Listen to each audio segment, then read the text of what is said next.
Coucou la famille, bienvenue sur la chaîne. Heureux de vous retrouver aujourd'hui pour une nouvelle vidéo. Le Real Madrid perd aujourd'hui 1-0 face à Valence. Valence qui, grâce à sa victoire, se rassure de rester en première division l'année prochaine. Donc déjà, avant même de rentrer dans le match qui n'a pas été un moment de la part du Real Madrid, parce que Valence, ils sont restés derrière, ils se sont pas trop découverts, mais à chaque contre-attaque, ils étaient assez dangereux. Ils ont marqué un deuxième but qui était hors jeu. Ce que je veux dire par là, c'est que cette équipe de Valence a passé une saison assez médiocre. Mais quand même, ils sont arrivés à sauver leur place en Liga la saison prochaine. Qu'en plus de ça, ils le font face au Real Madrid. On va pas se mentir, ça embellit la chose pour eux. Mais moi, déjà de base, j'aimerais juste revenir sur le fait que le traitement associé à Vinicius en Liga. Je sais que pour certains, on se plaint beaucoup, les fans du Real, blablabla, Vinicius, il est maltraité, etc. Et qu'on rechigne un tout petit peu. Mais il faut comprendre que Vinicius, avant tout, avant d'être un superbe joueur de foot, Vinicius est un être humain. Ce qui se passe avec Vinicius en Liga, il faut en parler. Je suis désolé. Les arbitres, quand ils vont arbitrer le Real Madrid, surtout en Liga, ils savent très bien que Vinicius, quand il va arriver, il va avoir non seulement l'équipe adverse va être ultra hostile envers son jeu, mais aussi le public adverse va être ultra hostile en le provoquant. Je suis désolé. On a tous connu des moments où on pète les plombs, on fait des gestes, etc. Je peux comprendre. Mais le joueur a passé 90 minutes à se faire piétiner, tacler, fesser par terre, harcelé par les adversaires, harcelé par le public. Il faut accepter une chose que peut-être ça arrive qu'on pète les plombs. Et même là, sur l'action où il prend le carton rouge, je suis désolé. Je suis désolé. Je vais vous expliquer l'action si vous n'avez pas vu le match. Il y a corner pour le Real. Corner pour le Real, je ne sais pas si c'est Moussa, le joueur de Valence, garde la balle et Rudiger va chercher la balle. Rudiger va chercher la balle, le joueur perd du temps, bien sûr, il se retourne, il jette la balle. En faisant ça, Rudiger le pousse et le jette. Le gardien, Vachvili, je ne me rappelle pas de son nom, désolé de déformer son nom, mais ce gardien-là, c'est pas un gardien que j'apprécie déjà parce que c'est l'un des rares gardiens, c'est quand il joue face au Real qu'il est toujours bon. Mais bon, il sort de je ne sais pas d'où, il vient directement attaquer Vinicius. Vous voyez ce que je veux dire? C'est-à-dire que le joueur, forcément, Rudiger met le joueur à terre. Il y a un envahissement des joueurs de Valence sur Rudiger. Vinicius vient bien sûr empêcher ça en se mettant en travers du jeu des joueurs de Valence. Le gardien qui sort de nulle part vient attaquer directement Vinicius. Est-ce que vous trouvez ça normal? Est-ce que vous trouvez ça normal?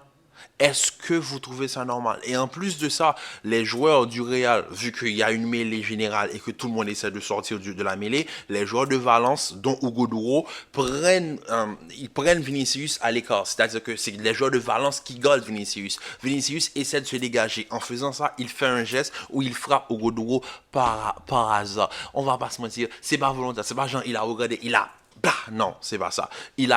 On voit que c'est un geste où il essaie de se dégager et qu'il frappe Ougodougou au visage en sortant. Mais moi, je peux l'accepter dans le sens que oui, geste violent, antisportif, etc. Tout dépend du contexte. Mais moi, je vous dis, c'est déjà ça l'arbitre. Oui, c'est vrai, on reste sur le geste de Vinicius. Mais le gardien, quand il sort, il vient attaquer directement Vinicius, qui lui n'a rien à voir sur l'action, vu que c'est Rudiger qui a mis le joueur à terre. On va pas se mentir. Vinicius, quand on joue face au Real Madrid maintenant, Vinicius est la cible à abattre. Il faut tout faire pour que Vinicius sorte du terrain. Donc, crois qu'on va le forcer à faire des fautes, on va le forcer à prendre ce carton rouge. Deuxième carton rouge de la saison pour Vinicius, c'est déjà pas normal parce que oui, c'est un joueur qui parle beaucoup, mais comprenez le joueur aussi. C'est le joueur sur lequel c'est le joueur qui subit le plus de fautes en Europe. C'est le joueur qui subit le plus de fautes en Europe dans tous les championnats. C'est même pas dans les 5 grands championnats européens. C'est le joueur qui subit au minimum 9 fautes par match. 9 fautes graves par match. Le deuxième joueur le plus difficile, le joueur qui subit le plus de fautes, c'est Messi en Ligue 1 à 5 fautes par match. 9 à 5. Le deuxième, c'est 5. Le premier, c'est 9. Vous trouvez ça normal? Donc, forcément, le joueur, il est humain. Il est humain, il va péter un plomb, c'est normal. Mais moi, je vous dis, le Real Madrid, moi, c'est vrai que c'est mon équipe. Je peux accepter quand les joueurs jouent mal. Par exemple, aujourd'hui, toute l'équipe a joué mal. Benzema, je vous dis, Benzema n'est plus le Benzema qu'on a connu. C'est vrai que pendant quelques temps, il nous a bluffé en faisant 4 matchs, dont 2 triplés, un doublé, si je ne me trompe pas. Donc forcément, on s'est dit, oui, Benzema mode Ramadan. Mais Benzema mode Ramadan, cette année, ça ne fonctionne pas. Benzema n'est pas dans son assiette. Benzema n'arrive pas à enchaîner. Comme je vous dis, Valverde, dès qu'il est dans l'axe, on l'a perdu. Valverde Valverde, hier encore je l'ai dit, pour moi Valverde, c'est avec tout l'allant qu'il a, je pense que Valverde serait plus efficace sur le côté. Un Lucas Vazquez qu'on force à jouer à latéral, il ne peut pas jouer latéral, je suis désolé. Donc déjà, l'équipe en général a joué mal. Ok, on est d'accord là-dessus. Rodrigo n'a pas été le meilleur. Toni Kroos, Modric, pareil. Tchouaméni, pareil. On est d'accord là-dessus. Maintenant, moi, j'aimerais juste revenir sur le fait que Vinicius est ciblé par les autres. Ok, Vinicius est ciblé par les autres. Les arbitres, ils ont énormément de difficultés à arbitrer contre le Real Madrid. C'est normal, parce que le Real Madrid, ça reste une grande équipe. Toutes les grandes équipes, et je dis bien toutes les grandes équipes, les fans du Barça, je vois venir à dire, oui, c'est le Real Madrid. Non. Toutes les équipes, toutes les grandes écuries européennes ont un avantage arbitral dans tous les matchs. Ça se voit. On est tous d'accord là-dessus. On est tous d'accord là-dessus.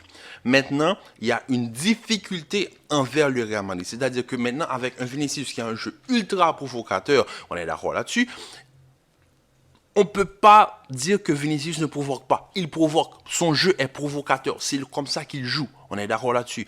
Maintenant, quand tu sais très bien que le joueur a ce genre de jeu-là, tu dois le protéger aussi.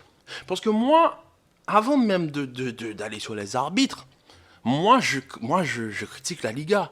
Parce que la Liga ne protège pas ses joueurs. La Liga ne protège pas ses joueurs. Il donne avantage aux autres qui, soi-disant, ce sont des victimes. Ils ne sont pas des victimes. Quand Vinicius se fait harceler tous les matchs, tous les publics, dans tous les stades où il va, on ne fait que le siffler, on ne fait que le chahuter. Les joueurs sont violents. Il y a énormément de fautes commises sur lui. Les joueurs sont là à le provoquer, à tel point que lui, il est là à forcer avec le logo du Real Madrid. Il faut se dire que la Liga ne les protège pas. Les arbitres sont toujours contre Vinicius, on ne va pas se mentir aussi, sont toujours contre Vinicius, peu importe ce que Vinicius fait, vu qu'il parle beaucoup et qu'il a tendance un petit peu, sa manière d'être, de parler, d'agresser les gens. Donc les arbitres ont toujours tendance à aller contre lui, mais pas pour lui. Mais on ne va pas se mentir. On est tous humains. On est tous d'accord là-dessus. Là, c'est même pas du football. Là, c'est un côté humain. Là, c'est le côté humain du football que je ne cautionne pas. Parce que la Liga ne protège pas ses joueurs. Là, les arbitres ont des difficultés à arbitrer contre Vinicius. Pour Vinicius. Ce qui amène à ce genre de match. L'arbitre aujourd'hui a été esselé de tous les côtés. Il pouvait pas, il devait tout faire. Pas à ralentir le match, parler aux entraîneurs, parler aux joueurs. Il était à bout. Aujourd'hui, c'est la première fois que j'ai vu un arbitre en fin de match, ses cheveux, ça partait, c'est comme un Super Saiyan dans Dragon Ball Z. Ses cheveux partaient dans tous les sens. Il était épuisé. Mais forcément, ce genre de match-là, surtout quand tu sais que le public adverse, ils savent qu'eux, ils doivent se qualifier. Ils doivent rester en Liga. Ils vont tout faire pour croire qu'à jouer le pire football du monde. C'est-à-dire, on reste derrière et on fonce tous et on met tout devant. Ils vont faire ce qu'ils ont à faire. Donc, l'arbitre, il sait déjà dans sa tête, ok, eux, ils sont en danger. Donc, forcément, leur jeu va être un petit peu haché. Mais déjà, quand tu fais cette logique, tu sais très bien qu'en face, il y a quelqu'un qui est ultra fort. Et que c'est cette personne-là qui va être la cible de leur jeu défensivement parlant. Donc, au lieu de prendre en compte, parce que je dis bien toute l'image, parce que l'image, c'est même pas le geste de Vinicius, le geste est provoqué. Parce que toute cause a sa conséquence. Toute action a sa conséquence. Cause et effet. Je suis désolé. Vinicius ne pète pas un plan comme ça. Il prend au goudou, il le tabasse. Non. Il y a une chose qui a amené à une autre chose. Le fait que le gardien l'ait attaqué directement. Les deux se sont pris au niveau du col. Ensuite, il y a eu là où les joueurs de Valence ont pris Vinicius à bord. C'est tout ça. Donc moi, si Vinicius prend carton rouge aujourd'hui, le gardien prend carton rouge aussi, je suis désolé. Parce que ça va dans les deux sens. Il faut être équitable. L'arbitre est là pour une question d'égalité. Il faut que les décisions soient égalité. Il faut qu'il y ait une certaine équitabilité dans la prise de décision. Il n'y en a pas. Aujourd'hui, il n'y en a pas eu. Il y a zéro équité. C'est pas équitable. C'est pas équitable. La décision n'est pas équitable. Donc, le Real a joué. Bon, écoute, la saison est terminée, je vous dis déjà. Donc là, le Real il gère juste la deuxième place. Donc, on verra à quelle place ils vont terminer cette saison en Liga. Si je ne me trompe pas, si l'Atlético remporte leur match, l'Atlético passera devant. En fait, c'est ça. En fait. Maintenant, c'est juste on verra à quelle place le Real terminera cette saison. Mais bon. Donc, la famille, on se dit à très bientôt pour une nouvelle vidéo. Prenez soin de vous, commentez, likez, partagez, restez en paix et en santé. Je vous dis à très vite pour une nouvelle vidéo. Peace.